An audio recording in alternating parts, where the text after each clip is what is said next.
안녕하세요. 해외 축구 전문 분석가 해축괴물입니다. 개인이 혼자 시간을 투자하고 분석을 한다는 것은 사실상 매우 어려우며 시간적 여유를 가지고 분석하기에는 제한적이라고 생각합니다. 매번 혼자 해도 잘 맞지 않는 분석이시라면 위 적중인증 대화 내용처럼 각종 정보를 통하여 제공하는 픽을 받아보시면서 수익에 한 걸음 더 나아갈 수 있게 해드리겠습니다. 8월 27일 해외 축구 주요 경기에 대한 분석을 시작하겠습니다. 알마티는 4-3-3 포메이션을 채택하여 에드밀슨 산토스의 돌파 능력과 사트파이프의 마무리 능력을 활용하여 공격을 시도합니다. 그러나 상대의 압박에 취약한 전술적 약점과 원정 경기로 인한 후반 체력 소모가 주요 고려사항입니다. 득점 기회 창출에서 한계를 보이며 압박을 받을 경우 공격의 흐름을 찾는 데 어려움을 겪을 수 있습니다. 셀틱은 4-5-1 포메이션을 채택하여 홈에서의 강점을 살려 강력한 압박을 가하고자 할 것입니다. 케니와 마에다의 활약을 중심으로 공격을 주도하려 하지만 맥코안의 중원에서의 역할을 기반으로 2차 공격을 시도할 것입니다. 그러나 상대의 밀집 수비에 막힐 경우 공격 전환에 지연이 발생할 수 있습니다. 특히 득점 기회를 많이 만들어도 결정적인 마무리 부족으로 득점에 실패할 가능성이 높습니다. 양팀 모두 득점 기회를 활용하지 못하는 경기가 예상됩니다. 셀틱은 홈에서 우위를 점하려 할 것이지만 결정력 부재로 어려움을 겪을 수 있으며 알마티는 체력 소모를 고려하여 역습을 시도할 것이나 마무리 부분에서 어려움이 예상됩니다. 두 팀의 공통된 문제로 인해 1차전과 유사하게 무승부 결과로 마무리될 가능성이 높아 보입니다. 울버햄튼은 3-4-3 포메이션을 채택하고 있습니다. 라르센은 전방 압박 상황에서 피지컬과 공중볼 경합 능력을 보유하고 있지만 마무리 집중력에는 다소 불안정한 부분이 있습니다. 아리아스는 측면에서 활동량이 넓어 공격 전개에 기여하지만 크로스 정확도가 가끔씩 기복을 보입니다. 주앙 고메스는 중원에서 활동 반경이 넓고 압박 회피 능력이 뛰어나지만 전환 속도에서 간헐적인 지연이 발생할 수 있습니다. 수비 라인은 곤잘레스와 회버의 부상으로 인해 조직력이 흔들리고 있으며 3백 간격 유지가 매끄럽지 못합니다. 특히 뒷공간 커버가 취약하여 웨스트햄의 날카로운 침투를 억제하기 어려울 수 있습니다. 웨스트햄은 3-4-3 포메이션을 채택하고 있습니다. 필크루그는 타깃형 스트라이커로서 제공권과 연계 플레이에서 공격의 중심 역할을 합니다. 제로드 보웨는 측면에서 날카로운 오프더볼 움직임과 뒷공간 침투 타이밍이 탁월해 상대 수비를 도배하는 데 강점을 보입니다.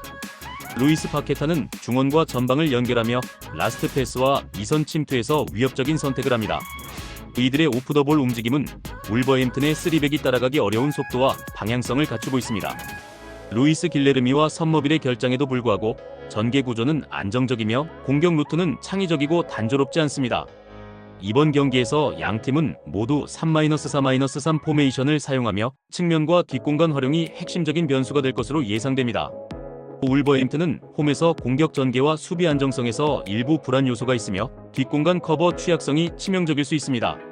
반면 웨스트햄은 오프더볼 움직임과 전방 연계가 날카롭고 전개 구조가 안정적이어서 원정에서도 상대 수비를 흔들 가능성이 높습니다. 종합적으로 울버햄튼이 점유율 우위를 쥐고 있더라도 웨스트햄의 전방 압박과 침투 능력으로 인해 추가 득점 기회를 만들어낼 가능성이 크며 원정팀이 우위를 점할 가능성이 높습니다. 노리치 시티는 3-4-3 포메이션을 기반으로 전방 압박과 세컨드볼 활용에 집중합니다. 사전트는 상대방을 압박하고 박스내로 침투하여 위협을 줍니다. 마콘데스는 중앙에서 전환 패스를 활용해 리듬을 만들어냅니다. 츠르나츠는 제공권과 대인 경합에서 강점을 보이지만 전환 속도가 느리며 빠른 템포에 취약합니다. 전술적 변주가 부족하고 측면 전개 후 크로스 제도전 패턴이 반복되는 경향이 있습니다. 높은 세트피스 의존도를 보이지만 세컨드볼 이후의 마무리 정밀도가 부족해 공격의 완성도에 한계가 있습니다. 사우스햄튼은 3-4-3 포메이션을 사용하며 속도 있는 전개를 중요시합니다. 암스트롱은 뒷공간으로의 침투를 잘하나 결정력에 변동이 있고 로빈스는 측면에서 빠른 전개를 시도하지만 크로스 후의 박스 점유율이 낮습니다. 차를레스는 세컨드볼 회수와 간격 조절에서 안정적이지만 전진 패스에서 대담함이 부족합니다. 주요 선수들인 아리보, 브리, 스몰본의 부재로 교체 패턴과 경기 운영의 유연성이 부족해졌습니다. 전개 속도는 빠르지만 파이널 서드에서의 결정력이 떨어져 찬스를 놓치는 경향이 있으며 세트피스에서는 강점을 가지나 2차 행동의 정확도가 부족해 득점 기대치가 낮아지는 단점이 있습니다. 노리치 시티는 전방 압박과 세컨드볼 전략으로 기세를 내지만 창의성 부족이 단점이며 사우스햄튼은 빠른 전개에도 불구하고 결정적인 마무리에서 효율성이 떨어지는 문제가 있습니다. 두 팀 모두 득점력보다 세컨드볼과 세트피스 활용해서 승부가 갈릴 가능성이 높은 경기입니다. 안정적인 운영을 중시한다면 노리치가 유리할 수 있지만 전환 속도를 살려 사우스햄튼이 먼저 리듬을 타면 경기 흐름을 잡을 가능성이 큽니다. 벌리는 4-2-3-1 포메이션을 채택하여 공격을 주도합니다. 포스터는 마무리 감각이 뛰어나 크로스와 세컨드 찬스를 활용합니다. 앤서니는 좌측에서 상대를 돌파하고 수비를 뚫는 역할을 맡으며 쿨레는 중원을 연결하는 역할을 합니다. 풀백과 윙포워드의 협업은 상대 윙백을 압박하여 측면 우위를 가져갑니다. 더비 카운티는 3-4-1-2 포메이션을 사용하는데 모리스는 중심축을 잡고 제공권과 포스트 플레이를 담당합니다. 바이만은 이선과 최전방을 연결하며 연계 플레이에 주력합니다. 윙백들은 측면 수비를 맡지만 벌리의 공격 조합에 취약할 수 있습니다. 또한 결장자가 생기면 공격 루트의 다양성이 줄어듭니다. 이번 경기에서는 벌리가 측면 공략을 통해 더비 카운티를 압박할 것으로 예상됩니다. 벌리는 풀백의 공격 참여와 포스터의 마무리 능력을 바탕으로 우위를 점할 수 있을 것입니다. 반면 더비 카운티는 모리스와 이선의 협업을 통해 반격을 시도할 것이지만 결장자와 측면 열세로 공격이 어려울 수 있습니다. 전체적으로 벌리가 압박과 측면 공략에서 우세할 것이며 더비 카운티는 세트피스나 역습을 통해 한두 차례의 기회를 노릴 것으로 예상됩니다. 프레스턴은 3-5-2 포메이션을 기반으로 조직적인 움직임과 빠른 연계를 통해 공격을 풀어나간다. 오스마이치는 포스트 플레이와 등지는 움직임에 능해 순간적으로 뒤로 빠지며 이선과의 원투 패스를 만들어내는 연결고리 역할을 한다. 스미스는 윙에서 인사이드로 날카롭게 침투하는 인버티드 움직임을 자주 가져가며 하프 스페이스 접속 속도가 빨라 상대 수비 뒷공간을 파고드는 강점을 보여준다. 메카는 이선 중앙에서 템포를 조율하면서도 전진 패스를 과감히 시도하며 사이드에서 인사이드로 전환하는 전개 패턴을 통해 찬스를 확장한다. 브레디와 포츠의 부재는 아쉽지만 측면과 중앙을 잇는 연계 구조는 여전히 완성도가 유지된다. 특히 스미스의 인사이드 침투와 오스마이치의 리턴 패턴이 맞물릴 경우 파이널 서드에서 마무리 속도가 한층 빨라지는 장점이 돋보인다. 렉섬 역시 3-5-2 전형을 구사하지만 최근 결장 이슈와 전개 불안으로 완성도가 떨어져 있다. 무어는 전방에서 볼을 지켜내는 힘은 있지만 측면 분산 이후 재진입 타이밍이 들쑥날쑥하다. 브로드헤드는 세컨드볼 대응과 컷인 타이밍은 준수하나 중앙 밀집 지역에서 좁은 공간을 풀어내는 능력에서 흔들림이 나타난다. 오브라이언은 활동량이 많아 연결 고리를 만들어주려 하지만 전개 속도가 늦어지면 패스 간격이 벌어지는 문제가 반복된다. 또한 캐논, 윈다스, 토머슨, 컵카츠의 결장으로 로테이션 폭이 줄어 수비 라인의 대응에서 잦은 불안 요소가 발생한다. 특히 파이널 서드에서 11커버와 라인 간격 유지가 매끄럽지 않아 인사이드 침투 대응에 취약한 모습이 두드러진다. 프레스턴은 측면과 중앙을 유기적으로 연결하며 오스마이치와 스미스를 축으로 공격 전개가 매끄럽게 이어지고 있다.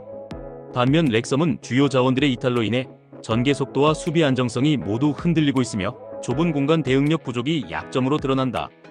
경기 양상은 프레스턴이 템포와 패턴 플레이에서 우위를 점할 가능성이 크며 렉섬이 수비적 약점을 얼마나 보완하느냐에 따라 승부가 갈릴 전망이다. 본머스는 4-1-3-1 포메이션을 채택합니다. 에바니 우송은 좌우 채널을 넓게 활용하여 빠른 침투와 볼 운반을 통해 전방 압박의 시발점 역할을 합니다.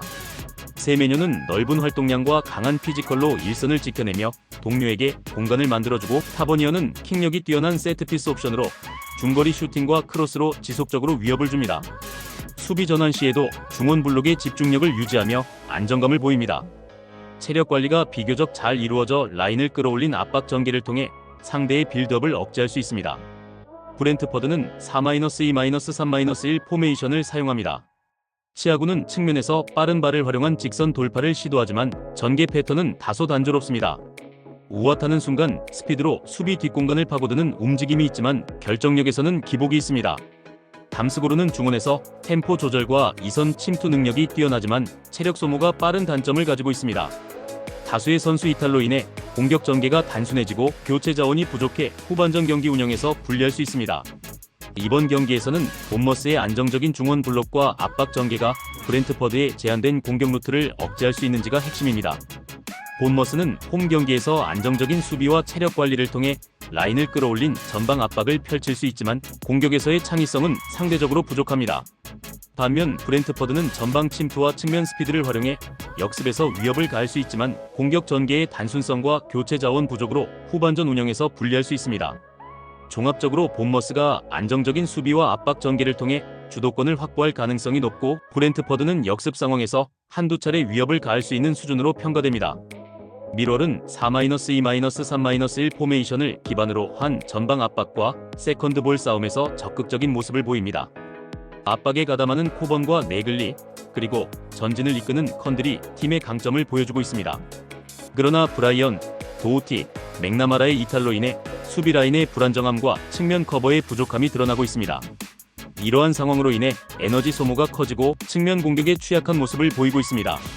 코번트리는 4-2-3-1 포메이션을 유지하면서도 다양한 전술을 활용하여 공격 다채성을 보여주고 있습니다. 라이트와 토마스 아산테가 전방에서의 역할을 잘 수행하며 루도니는 중원에서 템포를 주도하고 전개 속도를 빠르게 유지합니다. 라티부디에르, 사카모토, 세프의 이탈에도 불구하고 공격의 기동력과 템포는 계속 유지되고 있습니다.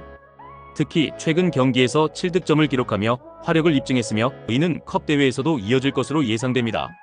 밀월은 세컨드볼 회수와 전방 압박으로 기회를 만들어내지만 측면 수비의 불안정으로 상대의 빠른 전개를 억제하기 어려운 상황입니다. 한편 코번트리는 공격과 마무리에서 활약하며 최근의 경기력을 바탕으로 자신감을 키우고 있습니다. 종합적으로 볼 때 밀월이 홈에서 버티더라도 코번트리의 화력과 템포가 경기를 주도할 가능성이 높아 보입니다.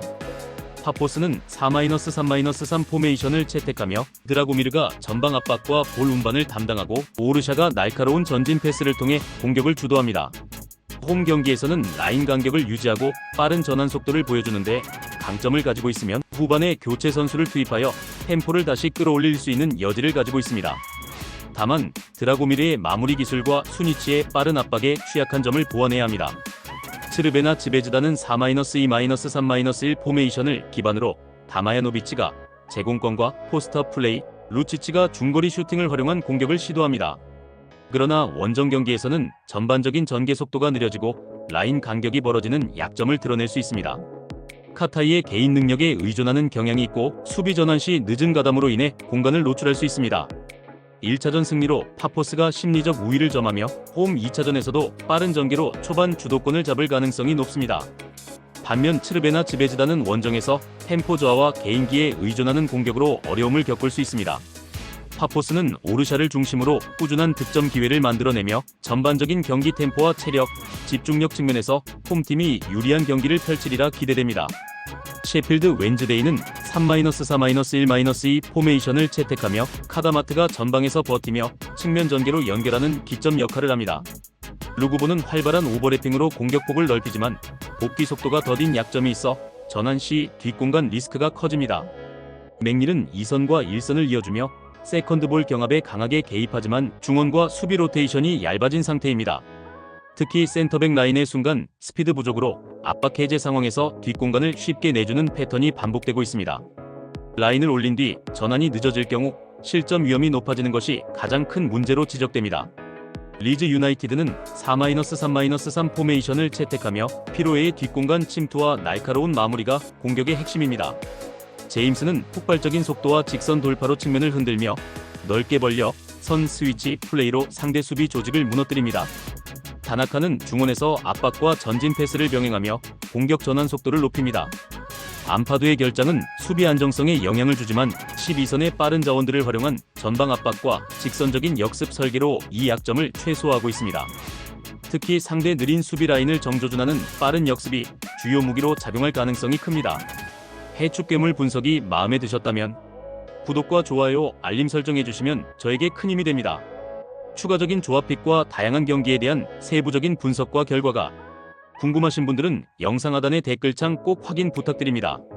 스포츠 분석방에 다양한 픽스터분들이 많이 계시니 도움을 받아서 수익을 극대화하는 것도 괜찮은 방법일 수 있습니다.